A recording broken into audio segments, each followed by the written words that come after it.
जैसे आप हनुमान जी से वार्तालाप कर लेते हैं, आपके कान में हनुमान जी बता देते हैं, हमारी भी इच्छा है, कलयुग के जितने लोग हैं हमारे दर्शक हैं, उनकी भी इच्छा होगी कि वो भी हनुमान जी से ऐसा ही वार्तालाप करें।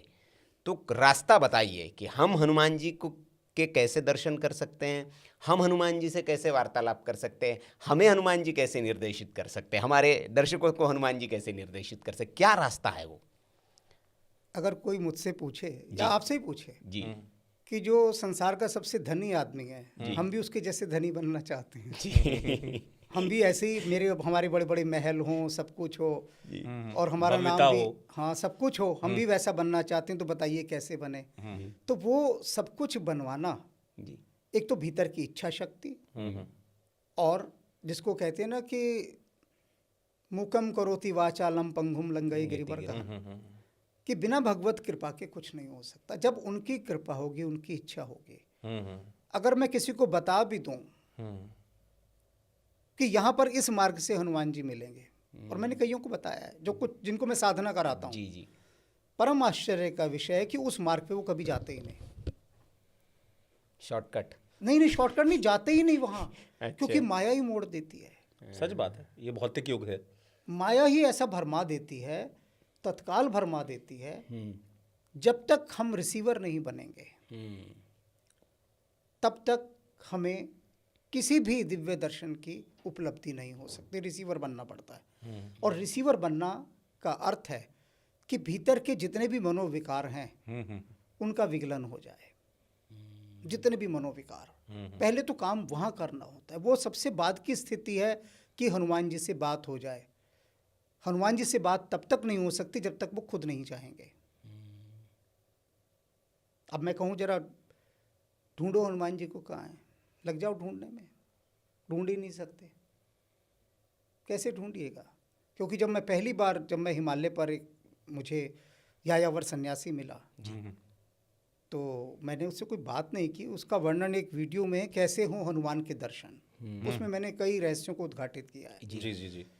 तो उन्होंने कहा कि अच्छा, हनुमान जी की इच्छा है दर्शन करने की तुम्हारी, लगता है। मैंने कोई उत्तर नहीं दिया हाँ या ना में।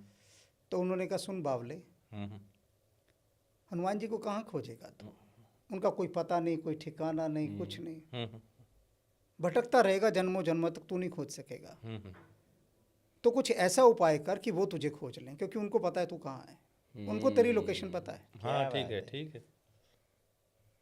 पाछे पाछे हरी फिरे कहत कबीर कबीर। कहते दो तेरे पास ऑप्शन है, प्लान ए और प्लान बी।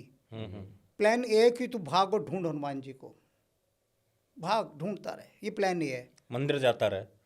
प्लान बी है कि तू बैठ जा, हनुमान जी तेरे को ढूंढे, कुछ ऐसा कर। तो कौन सा प्लान अच्छा है? मैंने कहा प्लान बी बहुत अच्छा है। तो मुझे कहीं जाना ही नहीं।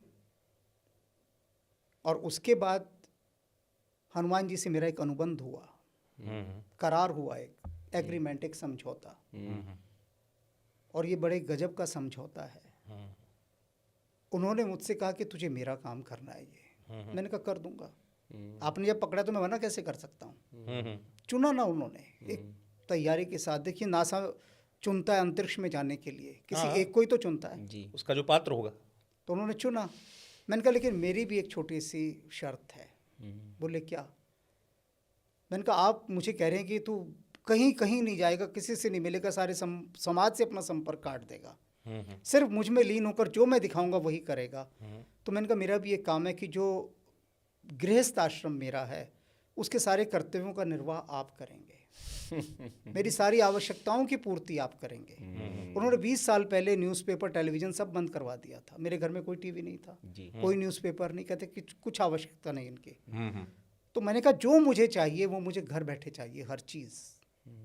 और ये आपको देखना कब मुझे क्या चाहिए। और आज तक वो उस एग्रीमेंट को निभा रहे हैं। मैंने तोड़ दिया था एक बार बीच में, और उसका उन्होंने मुझे दंड भी दिया उसको तोड़ने का, क्योंकि माया ने मुझे घेर लिया। तो जैसे सुग्रीव भूल गया था राम का काम करने के लिए, मैं भी भूल गया हनुमान जी का। और उस पर वो नाराज हुए। उन्होंने चेतावनी दी 2-3 बार। तो जैसे सुग्रीव कहता था हाँ करेंगे हनुमान जी को, हाँ ढूंढेंगे सीता को, अरे ढूंढ लेंगे भाई, चिंता नहीं, समय है अभी, है समय है। मैंने भी वही किया जी। फिर हनुमान जी जो है विकट रूप दिखाया, दंडित किया हम्म, और तत्काल रास्ते पर आ गए हम। हम्म, और उसके बाद रास्ते पर ही है।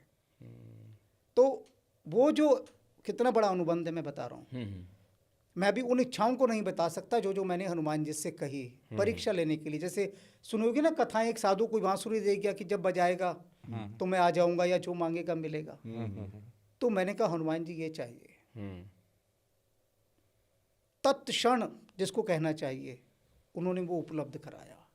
फिर मैंने एक और मांग ऐसी रखी कि हनुमान जी ये चाहिए, देखने के लिए कि कहीं ये एग्रीमेंट कोई मेरा भ्रम तो नहीं था, कहीं ऐसा ही तो नहीं था यूं ही, कहीं ऐसे तो नहीं हनुमान जी ने मुझे कोई वायदे कर दिए हों ऐसे चुनाव वाले।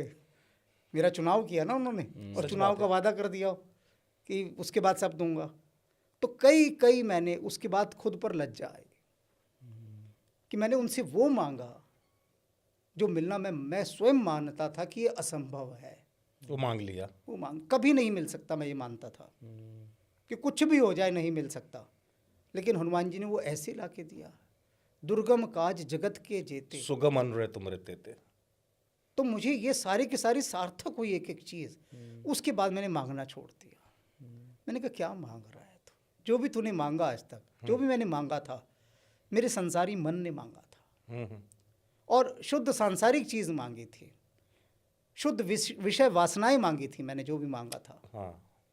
सब दिया उन्होंने। और दे देकर उन्होंने मुझे आत्मग्लानि से भर दिया। कि स्वयं ही अब जान जाओ हाँ, कि क्या मांग रहे थे। दे देकर आत्मग्लानि से भर दिया। वो स्थिति में ला दिया कि अब उस स्थिति में आ गया कि कुछ नहीं चाहिए।